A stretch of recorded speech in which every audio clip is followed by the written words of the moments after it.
dunia dan seisinya ini bagi Allah tak sama nilainya dengan sebelah sayap lalat. Barang siapa yang beramal untuk akhiratnya, Allah akan cukupkan baginya urusan dunia. Assalamualaikum warahmatullahi wabarakatuh. Alhamdulillahilladzi khalaqa fasawwa walladzi qaddara fahada. Asyhadu an la ilaha illallah wahdahu la syarika lah jalla wa ala. Wa asyhadu anna Muhammadan abduhu wa rasuluhu al-mustafa wa nabiyuhul mujtaba sallallahu alaihi wa ala alihi sadati syurafa wa ashabil kiramin nubala ahli sidqi wal wafa wa tabi'ina lahum bi ihsanin ila yaumil iqabi wal jaza.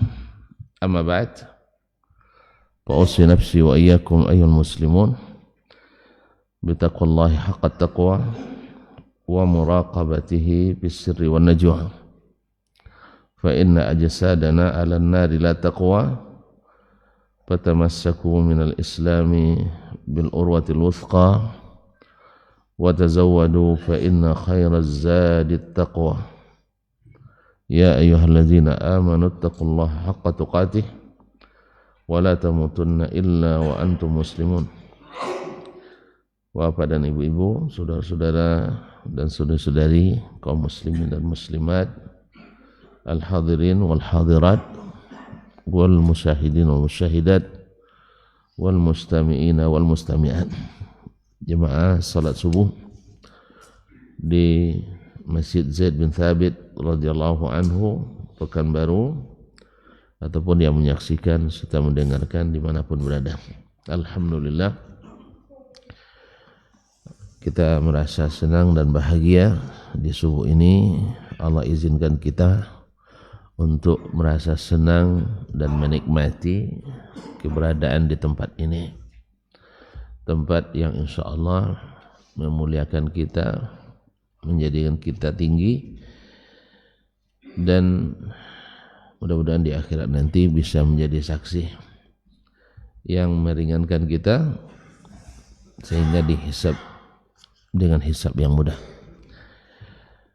Kita bersyukur kepadanya bisa salat subuh di sini, dan kita lanjutkan pula dengan mengaji. Mudah-mudahan Allah mudahkan kita memahami, kemudian Allah kuatkan kita mengikuti.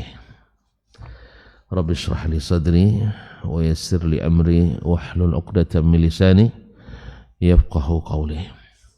Ma'asyiral kiram, tentu salawat dan salam tak mungkin kita lupakan untuk Nabi besar junjungan alam yang telah diutus dan dipilih Allah untuk mengangkat derajat umat ini, menerangi hati mereka dengan iman dan Islam, dan menerangi jalan mereka dengan syariat dan aturan-aturan yang menjamin keamanan dan yang menjamin keselamatan. Mudah-mudahan Allah dengan syafaat, dengan salawat yang kita ucapkan, mengizinkan kita mendapatkan syafaat daripadanya pada hari yang sudah ditentukan. Ma'asyiral kiram, kita juga tak lupa berdoa untuk para orang tua, para guru, saudara-saudara, kerabat, serta teman-teman dan sahabat, serta seluruh kaum muslimin dan muslimat. Mudah-mudahan yang sudah mendahului Allah berikan ampunan dan Allah limpahkan baginya rahmat, amal solehnya diterima, dosa-dosanya diampuni. Dan yang masih hidup semoga Allah selalu berikan taufik dan hidayah untuk tetap istiqamah di atas agama dan sunnah sampai husnul khatimah. Dan lebih khusus kita doakan ada imam kita Asy-Syafi'i rahimahullah yang telah mewariskan warisan yang sangat berharga ini. Di antaranya adalah kitab Ar-Risalah. Mudah-mudahan Allah mudahkan kita sekali lagi memahaminya dan mengikutinya. Qala rahimahullah, masih berkaitan dengan masalah kewajiban untuk menerima hadis. Ya tuan-tuan kan mau bukti, katanya mengikut as-salaf kan, mana buktinya? Maka Imam Syafi'i sudah sebutkan dari kemarin lagi, ya banyak bukti bahwasanya mengikuti hadis itu adalah kewajiban. Walaupun berbeda dengan yang diamalkan dan kebiasaan. Jadi para pengikut Syafi'i hari ini barangkali ini wajib membaca ini. Karena mereka mewajibkan sekali Syafi'i tetap Syafi'i, walaupun kadang-kadang bertentangan dengan Imam Syafi'i sendiri, dan tentu saja bertentangan dengan Nabi alaihi salatu wassalam. Jadi baik Imam Syafi'i maupun yang lain-lain, mereka semuanya merekomendasikan untuk meninggalkan hal-hal yang hanya berdasarkan kebiasaan bila bertentangan dengan hadis Nabi sallallahu alaihi wasallam. Tapi kalau tidak bertentangan, lanjutkan. Kaum muslimin dan muslimat, sekali lagi Imam Syafi'i mengatakan, qala akhbarana man la attahim, telah menceritakan kepadaku orang yang tidak saya keragui. Maksudnya dalam riwayat An Ibni Abi Zi'bin, dari Ibnu Abi Zi'b. Yang la attahim di sini di riwayat lain dijelaskan adalah Umar ibn Ali al-Muqaddami. Umar ibn Ali al-Muqaddami.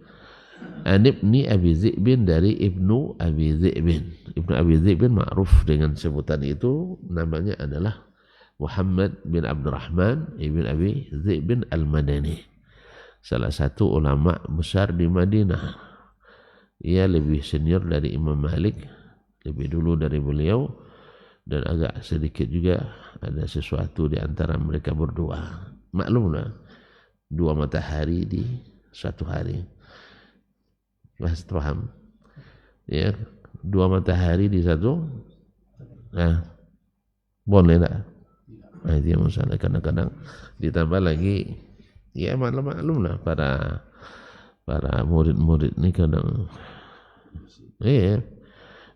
murid tentu yang belajar dengan ini, nah, meninggikannya ini, lawan pula yang lain, enggak, Malik lebih ini, sah, ya biasa itu di di setiap masa ada saja yang terfitnah seperti itu. Tetapi alhamdulillah ahlul ilmi wal fadl, tidak ada yang meninggalkan keduanya, karena keduanya adalah orang-orang yang diakui keilmuannya. Makanya kalau tuan-tuan hari ini dengar Syekh Sifulan bantah sama Syekh Fulan, jangan ikut-ikutan, biar aja mereka berbantah, kita kompori, janganlah, jangan kompori, karena sampai hari ini masih ada saja yang seperti itu. Sah? Pernah dengar? Tutup telinga, jangan didengar-dengar. Nah, apalagi dicari-cari. Cuman kadang-kadang kita dihadapkan dengan itu, dihadapkan dengan kenyataan itu. Kadang-kadang subhanallah, sama-sama ahlul ilmi, sama-sama ahlus sunnah, sama-sama pengikut as-salafus salih, tetapi saling ini kan nasallallahu salamat al-afiyah. Kadang-kadang hanya satu kesalahan yang merupakan ijtihad, tapi tiba-tiba dikeluarkan dari manhaj. Di sini ada yang menyebelah, di sana ada yang membela. Biasa kan? Tapi tuan-tuan mau ikut juga? Tidak usah lah ya. Doakan aja dua-duanya.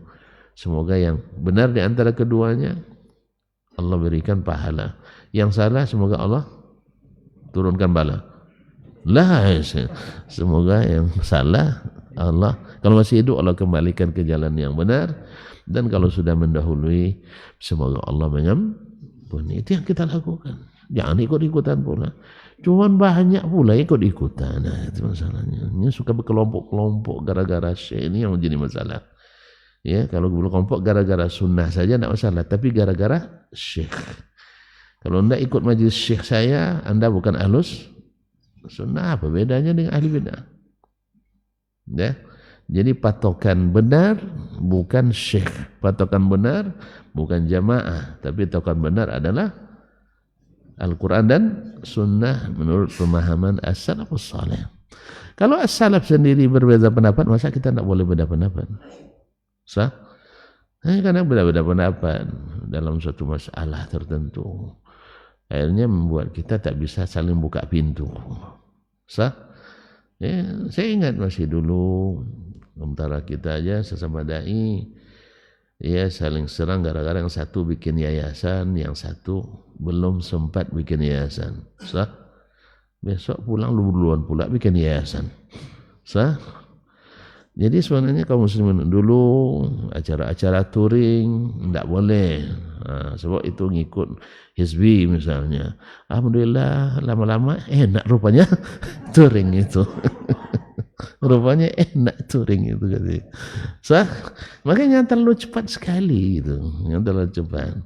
Dan karena memang syekh kami pun dulu begitu. Syekh dulu kami juga begitu. Ada yang syekh yang anti sekali dengan acara-acara itu. Kawan-kawannya belah. Nah itu. Kalau saya enggak, mohon maaf, saya enggak bisa seperti itu.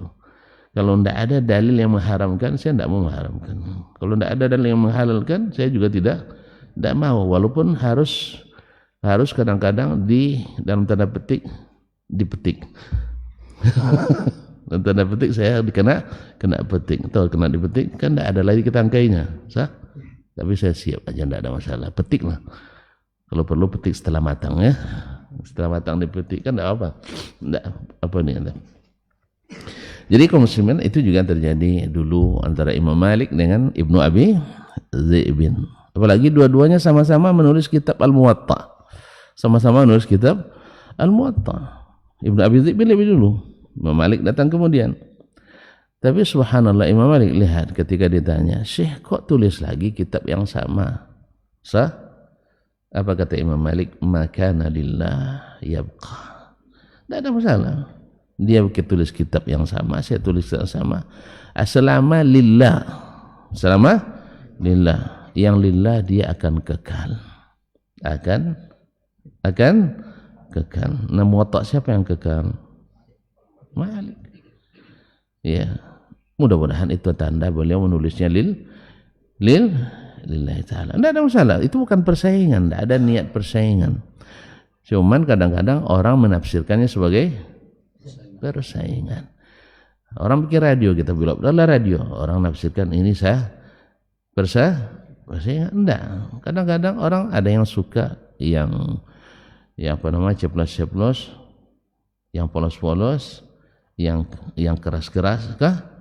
Nah, ada pula yang senangnya antara cepat dengan lambat kan.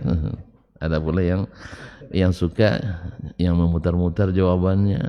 Ada pula yang langsung to the point kan? Sahih. Saya kan ada juga jemaah yang bilang, Ustaz kok lembut sekali katanya. Keraslah dikit katanya. Ada juga yang datang ke saya itu. Kalau saya ini yang saya pandai. Di sana bilang pula, Ustaz kok keras sekali katanya. Yang satu bilang awak lembut sekali, yang satu bilang keras sekali. Macam mana tuh sih? Sama pertama saya diangkat jadi muazzin di Fakultas Hadis di Madinah. Itu dekan yang mengangkat ya. Dekan langsung agak jadi muazzin. Pertama saya buat azan Mesir itu. Ya, irama Muhammad Siddiq Al-Minshawi. Masya Allah selesai azan saya dibully sama kawan-kawan dari Libya, dari Jazair, dari Tunis kan. Azan apa ini, azan bid'ah katanya kan. Masya Allah. Besok pagi saya azan lagi. Saya buat azan Badui. Pernah dengar? Yang di radio Izaatul Quran Karim Al-Minal Mamlakatir Arabiyah. Allahu Akbar. Nah itu kan. Saya buat pula kayak gitu. Datang pula kawan-kawan dari Turki, dari Pakistan, dari Amerika, dari lain-lain negara. Dia bilang, Syekh, asyhadul azan. Gimana kok azan gitu? Yang kemarin mana? Akhirnya saya kolaborasikan antara azan Baduy dengan azan. Saya latihan malam tuh. Jadi ada rasa Baduynya dan ada sedikit sentuhan azan Mesirnya. Alhamdulillah baru aman. Allah musta'an. Jadi dah subhanallah, jadi susah. Jadi ada yang memang sangat sensitif sekali, tidak boleh berirama sama sekali. Ada pula yang senang kalau ada sedikit irama. Nah, kira-kira tuan-tuan yang mana? Yang suka Baduy juga? Sedang-sedang saja ya. Walhamdulillah. Nah, baiklah kaum muslimin dan muslimat, itu an Abi Zaid bin an Makhlad ibn Khufaf. Dari Makhlad ibn Khufaf ibn Ru'bah. Nah, ayah dan datuknya adalah sahabat Nabi alaihissalam. Makhlad ibn Khufaf bin Ima ibn Rahda al-Ghifari, dari Bani Ghifar di selatan Jazirah Arab. Qala ibta'tu ghulaman, saya membeli seorang hamba sahaya. Biasanya kalau gulam diistilahkan dengan disebut untuk menyebutkan hamba sahaya, gulam yang masih, berarti yang masih muda. Orang biasanya kalau beli hamba saya tentu yang muda yang dicari. Kenapa yang muda? Iya, untuk bekerja. Untuk bekerja. Kalau yang perempuan? Iya, untuk bekerja juga pada asalnya. Tapi kalau kadang-kadang juga dikerjakan. Kan halal kan? Masih lupa ya? Baru 2 pekan yang lalu kita belajar di sana, bahwa ada 2 cara yang halal mencampuri wanita. Satu dengan nikah, yang kedua dengan perbudakan. Cuma mau ini? Mau? Hidup zaman dulu. Sekarang nggak ada lagi. Nah, tapi mana tahu Allah akan kembalikan itu. Sahih? Ya, jadi perbudakan sebenarnya tidak dianjurkan, tetapi adalah sebagai salah satu sanksi dan hukuman. Asalnya. Nah, dan dalam Islam banyak sekali instrumen hukum yang menganjurkan untuk memerdekakan hamba sahaya. Satu, memang secara umum Islam menganjurkan untuk memerdekakan. Secara umum menganjurkan untuk memerdekakan. Misalnya orang yang membaca la ilaha illallah wahdahu la syarikalah lahul mulku walul hamdu wa huwa ala kulli syai'in qadir 10 kali di waktu pagi, seperti memerdekakan seorang hamba min waladi Ismail. Nah, berarti kan ada anjuran untuk memerdekakan hamba karena besar pahalanya. Sahih? Siapa yang misalnya diat atau membunuh puasa di bulan puasa, berhubungan suami istri, maka salah satu memerdekakan hamba sahaya. Atau membunuh dengan tidak sengaja, atau membunuh orang yang antara kita dengan mereka ada perjanjian walaupun bukan orang Islam. Itu salah satu dari caranya adalah memerdekakan hamba. Nah, ma'asyarul kiram dirahmati Allah, jadi banyak sekali instrumen hukum untuk menganjurkan memerdekakan itu. Ibta'tu ghulaman, saya membeli seorang hamba sahaya. Fastaglaltuhu, setelah saya beli tentu saya manfaatkan. Istiglal maknanya memanfaatkan. Istaglaltul waqt maknanya saya memanfaatkan waktu. Dan kalimat istiglal itu pada umumnya adalah pemanfaatan secara maksimal. Ya, karena kalimat istamaltuhu, saya mempekerjakannya, bisa saja tidak maksimal. Tapi kalau sudah kalimat istaglaltuhu, yaitu saya pekerjakan sehingga mendatangkan penghasilan, maka disebutlah al-ghullah dari dari sesuatu, atau penghasilan dari sesuatu dalam bahasa Arab disebut dengan al-ghullah. Thumma zahartu minhu ala aibin. Setelah sampai suatu saat, saya melihat ada cacatnya, ada aib pada hamba saya tadi. Ada aib, ya, ada kekurangan padanya. Tapi di sini tidak disebutkan apa kekurangannya. Ya, di antara kekurangan misalnya berpenyakit. Kan aib itu, aib dalam jual beli. Misalnya kalau kita beli motor di sisi apa bagus nampaknya, tapi pas masuk gigi 2 tidak kuat mendaki misalnya kan. Padahal gigi 2 cukup, biasanya kuat. Nah, ya, gigi 2 kuat kan? Nah, ya, kecuali ada bapak dulu ya, cerita ketika bawa motor gigi 1 terus, kata anaknya masuk lagi gigi 2 yanya, itu kalian ganenya, kalian ini apa namanya, kalau atau gane pakai itu apa, boros ya, habiskan satu-satu dulu katanya. Pas gigi 3 mendaki karena melenguh lah itu mesinnya, ya masuk gigi 2 ya nyonya, masuk gigi 2, sang 3 tak tahu lah dedongnya.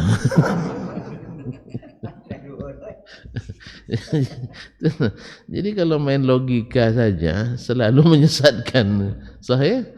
Nah, sang 3 tak tahu lah apa lagi, pakai 2-nya. Jadi main rasa-rasa.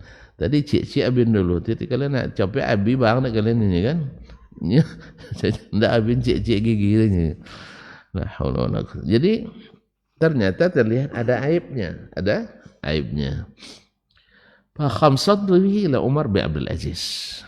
Akhirnya tentu pertama dilaporkan pada penjual.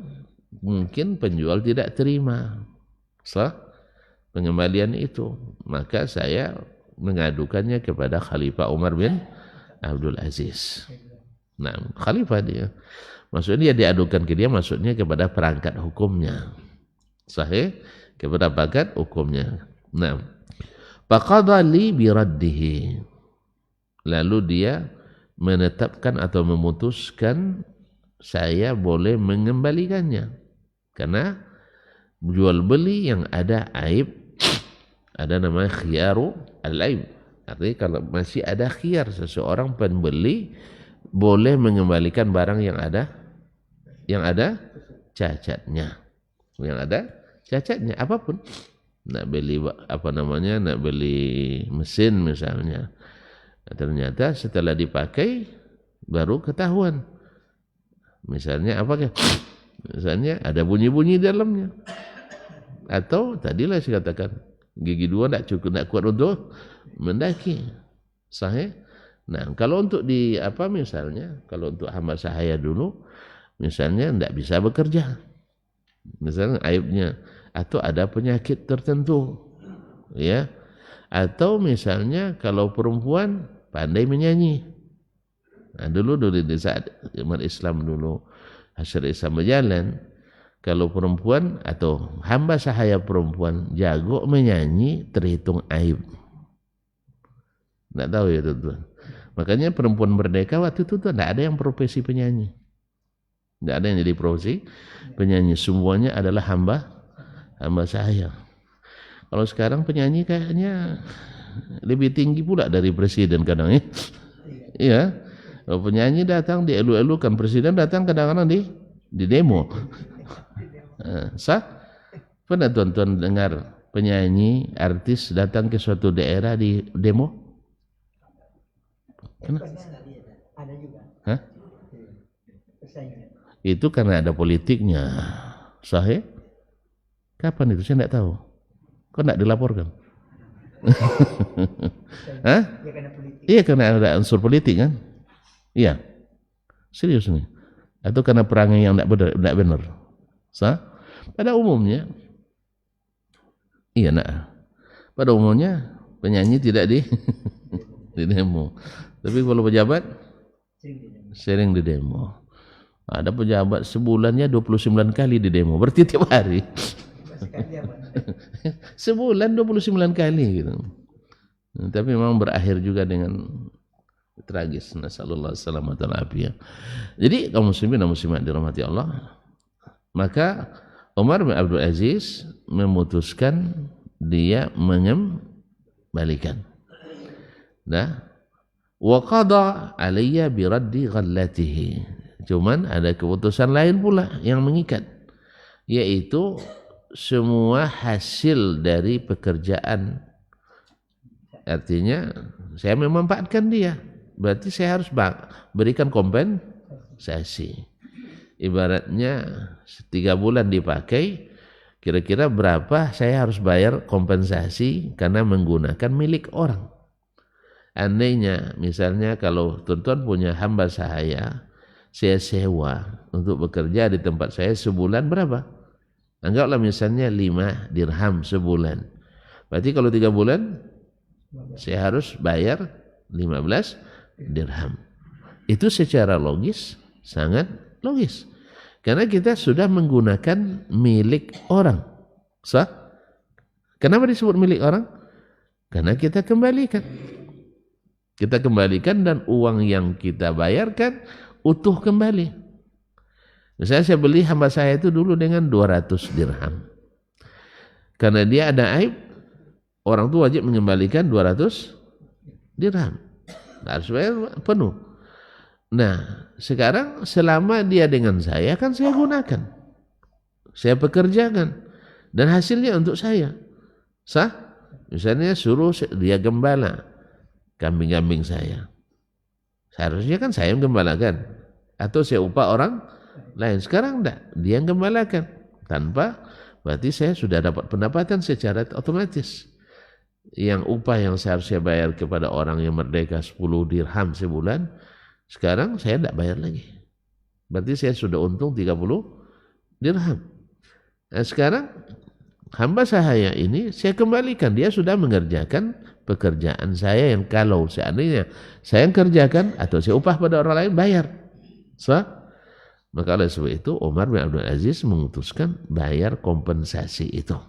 Karena Anda telah mempekerjakan hamba saya milik orang lain atau barang milik orang lain. Menggunakan barang milik orang lain. Fa'ataitu Urwata fa'akhbartuhu. Setelah dapat keputusan itu, ya biasalah. Orang kadang kalau tidak puas dengan keputusan sah, tentu dia akan bertanya ke, kalau tidak puas dengan keputusan, tanya kepada yang berilmu. Iya, tentu yang berilmu tentang masalah hukum. Sah? Siapa ilmu di antara yang bermasalah umum dalam masalah hukum di masa itu? Datang Pak Ate itu Urwah ibn Zubair. Urwah ibn Zubair adalah salah satu dari 7 ulama atau fuqaha Madinah di masa tabi'in. Dan dia juga teman sejawat, sama-sama menuntut ilmu dengan Umar bin Abdul Aziz. Mohon maaf, saya mungkin salah tadi, karena di sini juga ada sebutkan terangannya. Umar bin Abdul Aziz waktu itu saya bilang tadi khalifah ya. Kemungkinan dia masih gubernur di Madinah. Kemungkinan. Karena kisahnya di Madinah. Wallahu a'lam. Jadi masih di gubernur di Madinah. Lalu Urwah adalah ulama besar Madinah. Tentu dia dalam masalah ini akan bertanya ke ulama Madinah. Yang paling di antara ulama yang paling besar di Madinah waktu itu adalah Urwah bin Zubair ibn al-Awwam al-Asadi. Anak Zubair bin Awwam. Tahu Zubair bin Awwam? Apa? Salah satu dari 10 sahabat yang dijamin masuk surga. Berapa orang Ansar, berapa orang Muhajirin? Dari 10 itu. Masih lupa ya. Enggak masalah. Penuntut ilmu pun saya tanya sering juga lupa nih. Maka perlu belajar sirah terus. Belajar sirah terus. Berapa Ansar, berapa Muhajirin?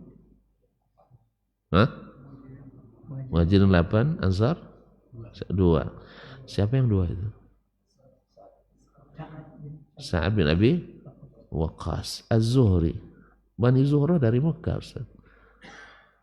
Bani Zuhra dari Mekah. Baik. Tidak jadi, dia orang Mekah, bukan orang Ansar. Yang kedua, Sa'id bin Zaid, dia dari Bani Adi, dari Bani Adi. Bani Adi juga dari Mekah. Berarti masuk lagi klasifikasi muhajirin. Berarti berapa muhajirin? Semuanya. Semuanya dari kalangan muhajirin. Tidak ada yang ansar. Iya, yang 10 itu bukan maknanya ansar tidak ada yang masuk surga, bukan.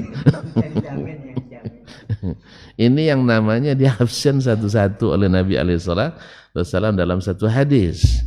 Kalau di hadis-hadis yang lain banyak lagi orang-orang yang dijamin masuk surga dari muhajirin dan ansar. Bahkan ayat wallahu alam tak mengecualikan sahabat satu pun kecuali mereka semua masuk surga. Insyaallah. Tidak percaya? Ayo ke akhiran. Ya, karena semua dalil mengarahkan itu semuanya. Bahwa sahabat Nabi tidak ada yang masuk aliran sesat. Kalau tidak sesat berarti masuknya ke, kalau tidak sesat berarti lancar jalannya ke surga. Kalau sesat, nah ini yang dia khawatirkan. Tidak ada orang tersesat ke surga. Mas, kok masuk surga mas? Oh itu sesat saya. Tidak ada yang tersesat, tidak ada yang masuk surga. Benarlah Nabi SAW, kullu dhalalatin finnar. Jadi jangan berani-berani sesat. Sesat-sesatlah. Ya gitu ya. Nah, sesat-sesatlah, ujung-ujungnya surga juga kan itu. Enggak. Yang sesat tak ada yang ke surga. Nah, kecuali nanti Allah yang jemput. Masih hidup Allah berikan hidayah, atau setelah mati pun Allah ampuni karena kesesatannya tidak mengeluarkan dari Islam. Tapi kan kita jangan berharap dapat amnesti terus atau obligasi, apa istilahnya, abolisi. Jarang, baru 2 yang dapat abolisi itu. Iya, sekarang aja kadang-kadang dulu tidak ada. Jangan berharap yang seperti itu.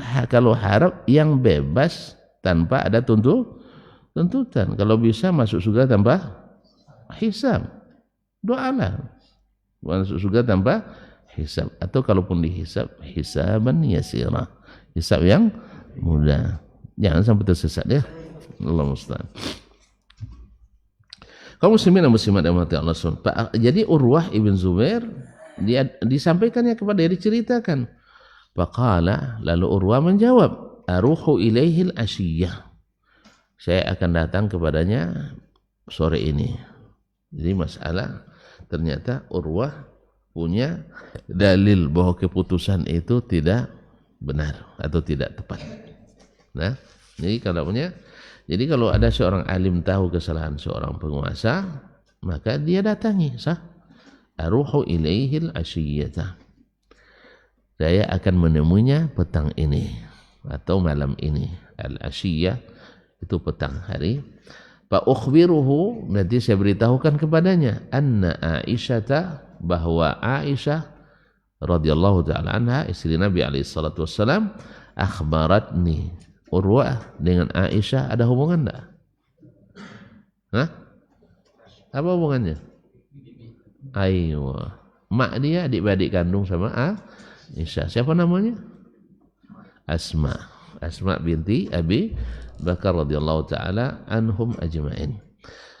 Aisyah radhiyallahu akhbaratni anna Rasulullah SAW qada bi mithli hadha.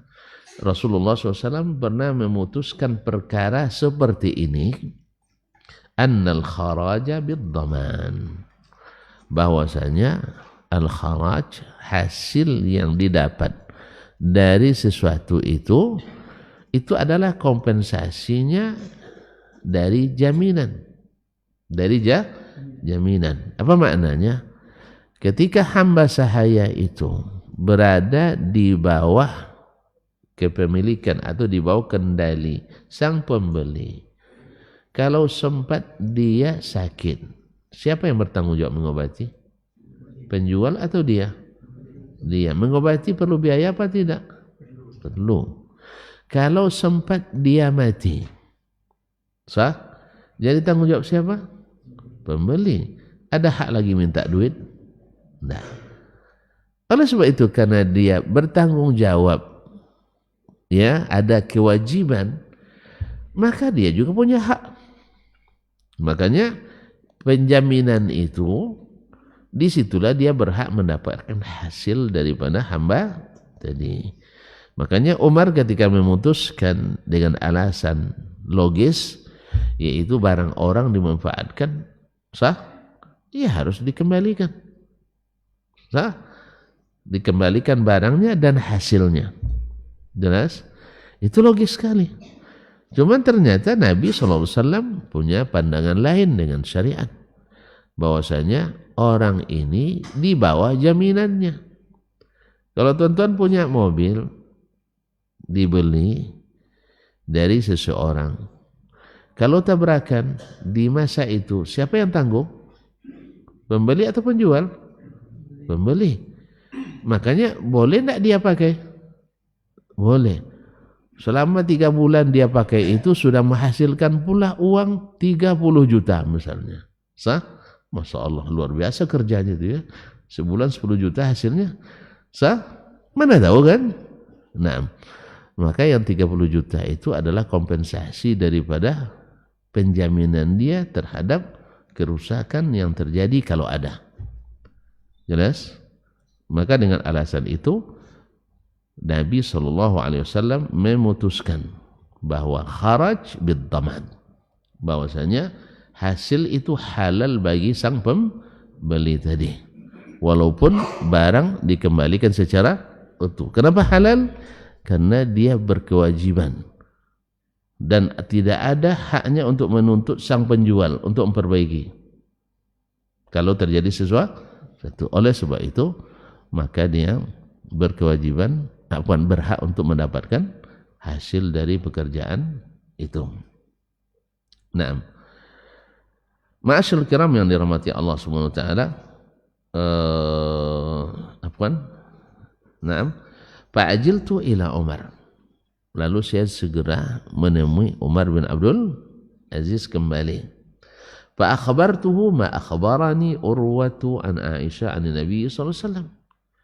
Maka sekarang saya beda menyampaikan kepadanya apa yang disampaikan oleh Urwah dari Aisyah dari Nabi sallallahu alaihi wasallam.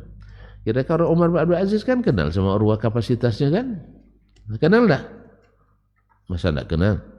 Kan kawannya waktu menuntut ilmu. Nah, makanya ketika diangkat pertama jadi khalifah, orang yang pertama diminta nasihatnya oleh Umar bin Abdul Aziz ada 3 orang. Salah satunya adalah Urwah bin Zubair ibnul Awam. Urwah bin Zubair, kemudian Kharijah ibn Zaid, kemudian Salim bin Abdullah ibn Umar ibnul Khattab. Dan ketiga-tiganya adalah ulama besar di Madinah. Ulama besar di Madinah, salah satu dari fuqaha yang 7. Berarti kawan-kawannya orang hebat seperti itu. Berarti Umar hebat dia dah. Hah? Maka berdoalah mudah-mudahan orang yang berilmu dan zuhud dan wara seperti beliau itu pula yang jadi pemimpin kita. Amin. Ya? Tidak salah kan? Atau tidak boleh berpolitik? Itu masalah tuan, tidak boleh politik. Itu masalah. Hah? Ya? Mau tidak seperti Umar bin Abdul Aziz? Mau sekali. Ya, kalau antum tidak bisa jadi, ya doakan semoga Allah beri. Kan tidak mustahil bagi Allah sah. Tapi dengan catatan antum jangan mau disogok. Itu masalahnya. Itu masalahnya. Awak semua dah kena sogok, itu masalahnya. Dengan kaos kaki pun mau kita. Kaos kaki 3 pula 1.000. 10.000. Dengan sajadah. Jadi sampai masjid pun kena sogok. Iya. Allah musta'an. Pokoknya jangan mau kena sogok lagi nak. Itu nampak hasilnya. Kenapa hasilnya sama kita? Awak teruk jadinya. Semua dipajak. Ini kalau dikaji-kaji tinggal 1 yang belum kena pajak. Angin. Iya. Angin yang busuk itu. Ya bayangkan. Semua kena pajak. Antum beli mobil, ada pajak, pajak pembelian sah, sahih, dan penjualan dikena apa namanya PPN namanya. Baik. Habis itu duit nggak ada lah, apa namanya pakai mobil, bayar pajak setiap tahun sah, sahih. Nah, parkir pun dipajak juga. Nah, kan pajak juga. Habis itu habis pula duit kita, turun ke motor, jual mobil tadi, kena pajak lagi sah. Habis itu beli motor, nah kena pajak lagi, dan motor dipajak terus.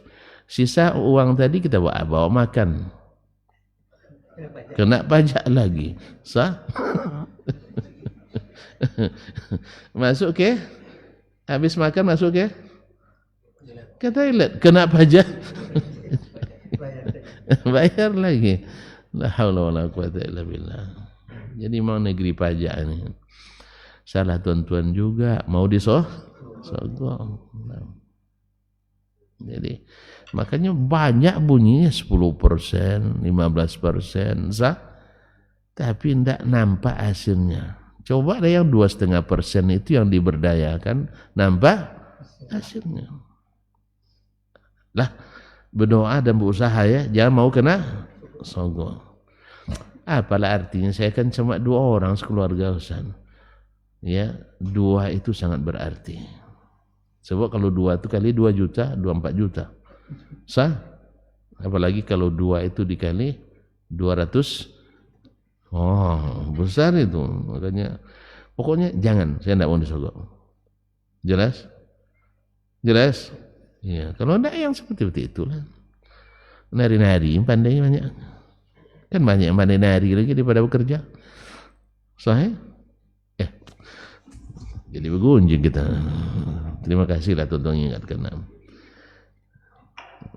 Hah? Salah saya? Salah saya? Astagfirullah. Faqala Umar, mendapat laporan dari siapa tadi? Hah? Bukan. Makhlad bin Khufaf tadi. Makhlad ibn Khufaf dapat laporan, melaporkan ke Umar bin Abdul Aziz. Kan dia yang punya kasus tadi. Ya, dihukum, pertama diadukannya ke Umar bin Abdul Aziz, diputuskan. Dapat keputusan seperti itu, mungkin ada keberatan, maka banding. Enggak, dia tanya kepada Urwah bin Zubair tentang masalah itu. Urwah ternyata punya ilmunya yang tidak dimiliki oleh Umar bin Abdul Aziz. Makanya antara ulama itu ada juga sesuatu yang tidak dia ketahui. Sah? Yang lain yang menyempurnakan. Umar bin Abdul Aziz kan ulama besar, tapi ada yang tidak dia ketahui. Maka perlu ulama yang lain. Di antara makanya sini Urwah bin Zubair. Urwah karena dia tahu ilmu tak boleh disembunyikan dan dia juga punya hubungan dengan pemimpin, maka dia datangi. Jelas? Dia datangi dan disampaikannya. Alhamdulillah. Apaan tadi, siapa yang mana tadi? Saya salah tadi, bukan Khufaf bin Makhlad bin Khufaf, tapi adalah dari Urwah bin Zubair. Umar bin Abdul Aziz dapat berita dari Urwah bin Zubair. Nah, faqala Umar, lalu Umar berkata, ma aisara alayya min qada'in qadaituhu. Bagi saya sangat mudah untuk menganulir keputusan hukum yang telah saya sebut. Jelas sana. Maka baginya tidak berharga keputusannya sekalipun dia gubernur, bahkan sekalipun dia khalifah, seperti datuknya dulu Umar bin Khattab. Kan sudah di antara contohnya Umar bin Khattab radhiyallahu taala anhu memutuskan kemarin tentang masalah jari jemari. Ya, dia beda-bedakan sesuai dengan fungsinya. Ternyata Nabi alaihissalam tidak membedakan. Maka dia dengan sigap menganulir keputusannya dan membatalkan dengan apa? Dengan sunnah Rasulullah sallallahu alaihi wasallam. Dia bilang, oh ini masalah mudah nih Urwah, siapa cabut keputusan saya. Kenapa payahnya? Cuman itulah, ini perlulah keimanan yang kokoh tadi. Nah, kalau kita aja di jajaran ustadz saja tidak siap seperti itu, gimana di jajaran pejabat? Ya? Di kalangan ustadz saja tidak siap untuk menghilangkan kebiasaannya dan tunduk pada hadis Nabi. Kenapa? Kita ahli ta'wil semua. Ahli ta'wil. Akhirnya perintah Nabi pun ditakwilkan. Oh, ini di masa Nabi memang ini, masa kita lain lagi. Ini sudah kebiasaan diamalkan, tidak bisa dirubah, nanti kita dikucilkan. Dan bersejuta alasan lagi. Ya, makanya wajar lah, jangan sampai jatuh ke tangan pakai. Masih lupa ceritanya? Orang yang kehilangan pundi-pundi uang itu, masih lupa? Oh iyalah, terpaksa cerita lagi. Ada orang dulu kan nyimpan uangnya di pundi-pundi. Tahu pundi-pundi? Ya, kantong kecil. Tak ada juga yang besar, Pak. Lalu dimasukkan dinar dirham di dalamnya, kemudian diikat, Biasanya diikat di mana? Di pinggang. Kalau dulu di kampung saya namanya kampie. Tahu kampie? Tahu kampie? Terbuat dari pandan atau dari enggak, kambuit lain lagi. Itu besar itu. Kampie yang bisa dibawa di sini. Bisa diikatkan di pinggang. Isinya kan enggak banyak itu. Tapi kalau kambuit itu banyak itu berangkas itu. Kambuit pemana itu. Kalau kampie ke pasau. Nah, jadi hilanglah duitnya. Enggak juga terlalu banyak lah, 1.000-nya. 1.000-nya. Tapi 1.000 dirham atau 1.000 dinar. Pusing lah dia. Nya 1.000 tu bisa ini ampek tu. Jadi pusing, dicari-cari enggak jumpa. Hanya pas waktu salat dia ke masjid, berdoa lah di situ. Sambil menggigil dia berdoa, ya Allah, jangan sampai ditemukan orang fakir dan jangan pula sampai ditemukan orang pakih. Kan doa lirik seperti itu kan, apalagi orang kepo pula sampingnya kan, apa doa cuy? Lalu diceritakan, saya kehilangan uang, nggak ketemu. Tapi saya dengar jangan sampai ketemu oleh orang fakir. Nah itu saya paham. Orang fakir karena butuh seperti dapat durian runtuh. Ya gitu kan? Alhamdulillah dapat rezeki nomplok dia kan? Ya. Tapi apa pula kok orang fakir? Ya. Orang fakir kenapa? Lalu dia jawab, li'annahu sayajidu alfa dalilin listihlaliha. Orang fakir kalau tidak bertakwa, dia akan temukan 1.000 dalil untuk menghalalkannya. Lebih parah. Jadi barang haram jadi halal. Kan dia bilang daripada diambil orang tidak jelas, lebih baik diambil orang yang jelas seperti saya. Kalau saya paling-paling ke masjid saya bawa, walaupun tidak diinfakkannya, pokoknya bawa ke masjid. Kalau orang fakir itu belum jelas, atau orang selain saya mungkin dia bawanya ke karaoke, atau pesta-pesta yang tidak jelas, Jadi oleh sebab itu lebih baik saya yang ambil. Oleh sebab itu saya kan amanah orangnya. Saya simpan aja dulu di rekening saya. Nanti kalau ada yang komplain saya kembalikan. Kalau enggak, kan boleh setelah setahun untuk kita. Iya, dimasuk ke rekening, diam-diam aja dia. Iya. Lalu, saya sudah umumkan, dia sampaikan di majelis. Ya, di majelis dia 5 orang, 4 orang. Saya dapat pundi-pundi, ada kalian yang dapat, yang punya. Enggak, dianggapnya itu sudah menyampaikan. Padahal harus diumumkan kalau sekarang mungkin di media, atau kalau dulu di koran kan, atau di radio. Enggak, dia sampaikan 2, 3, 4 orang, dah saya sampaikan katanya. Setahun enggak ada yang datang. Halalun. Iya kan? Kalau memang 1.000 dinar, lumayan kan? 1.000 dinar, 1 dinar 6 juta lebih. Berarti 6 miliar lebih. Nah, jadi makanya dia bilang dia akan dapatkan 1000 dalil untuk menghalalkan. Karena kita gitu, mendapatkan perintah Allah dan Rasul, larangan Allah dan Rasul, kita akan takwilkan semuanya. Karena di akidah pun kita sudah ahli takwil. Makanya ahli takwil di akidah susah mendapatkan mereka taat sempurna terhadap sunnah. Makanya akan walaupun dia ikuti tapi tidak sesuai dengan yang disunahkan. Pasti ada tambahan. Semua dalil yang digunakan oleh ahli bid'ah untuk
Dari satu sisi mungkin dia banyak kekurangan, tapi ketika dia melihat agama Allah harus ditinggikan, sunnah Nabi harus dihormati, walaupun sebatas yang dia tahu dan dia bisa.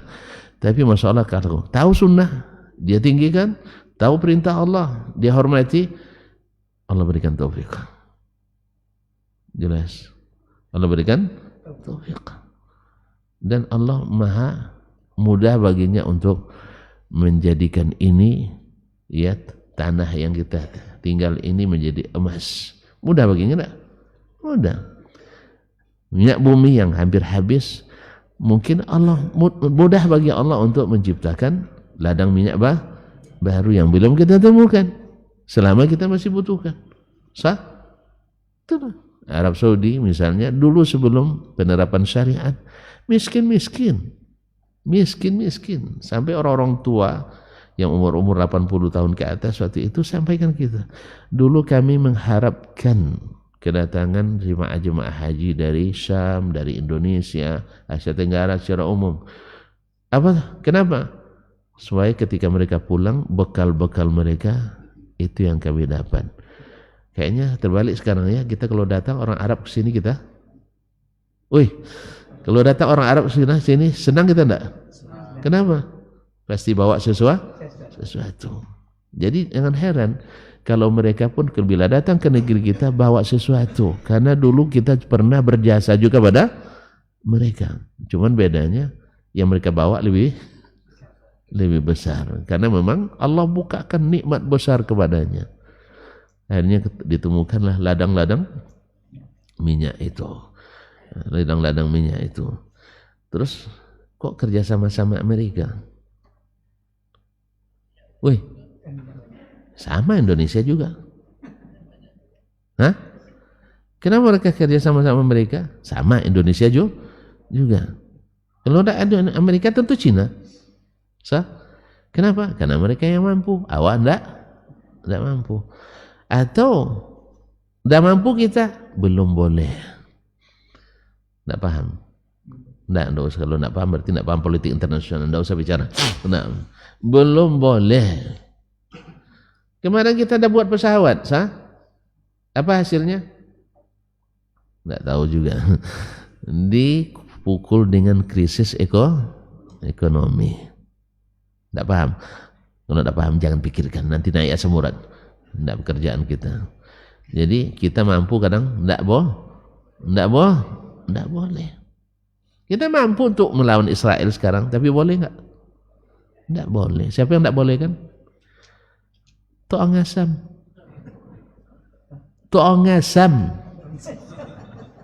Uncle Sam, Paman Sam, Ajos. Bukan tak apa-apa. Sebab ke dunia hari ini boleh dikatakan dikuasai oleh mereka, Mau tak mau kita harus ikut aturan mereka. Karena memang kita sudah serahkan tengkuk kita sama mereka. Tidak paham? Jangan pikirkan. Nanti naik asam urat atau asam lambung. Ya. Jelas? Apa sebab? Karena kita menukar yang lebih buruk dengan menghilangkan yang lebih baik. Mana lebih baik? Aturan Allah atau aturan manusia? Aturan Allah. Mau bukti itu lihat sendiri. Paling aman, paling tentram, paling makmur, paling beriman. Karena Al-Quran dan Sunnah Nabi hidup. Mau? Belajar Islam, amalkan sesuai dengan kesanggupan. Yang bagian-bagian yang itu tuh memang tidak urusan kita kan. Dulu para pendiri negeri ini sudah mencoba dengan kewajiban menjalankan syariat Islam bagi pemeluknya.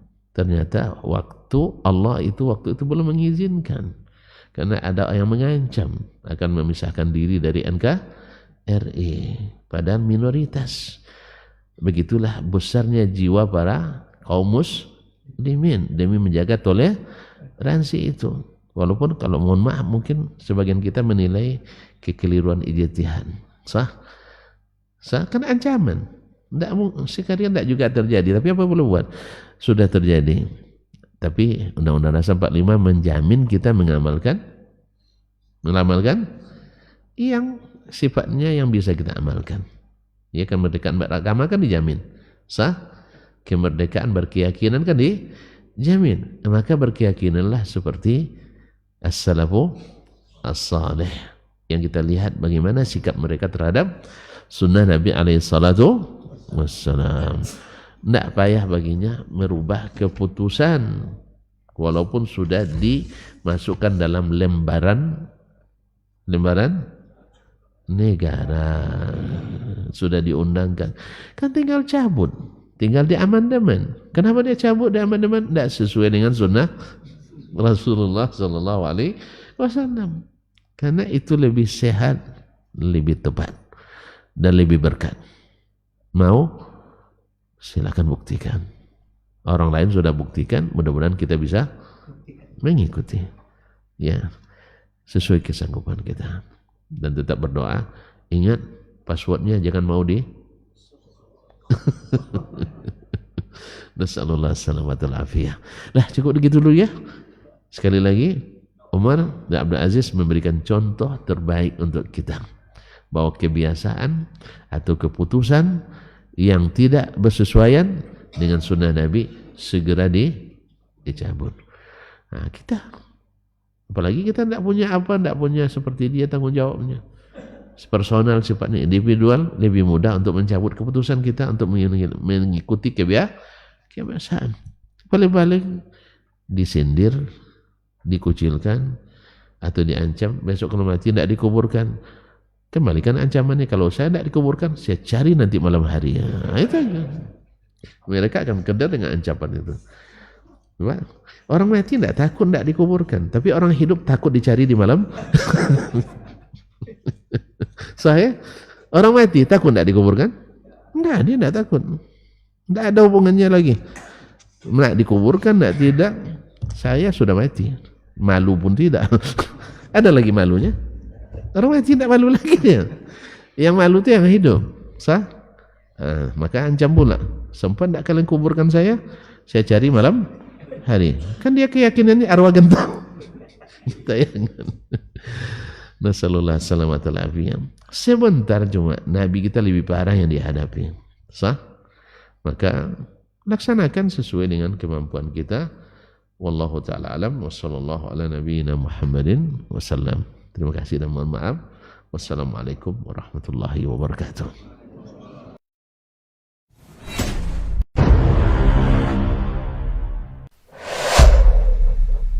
Dunia dan seisinya ini bagi Allah tak sama nilainya dengan sebelah sayap lalat. Barang siapa yang beramal untuk akhiratnya, Allah akan cukupkan baginya urusan dunia. Sayati zamanun 'alan nasi as-sabiru fihim qalqabit al-jamarah. Akan ada satu masa di akhir zaman yang berpegang teguh dengan agamanya seperti orang yang sedang memegang bara api.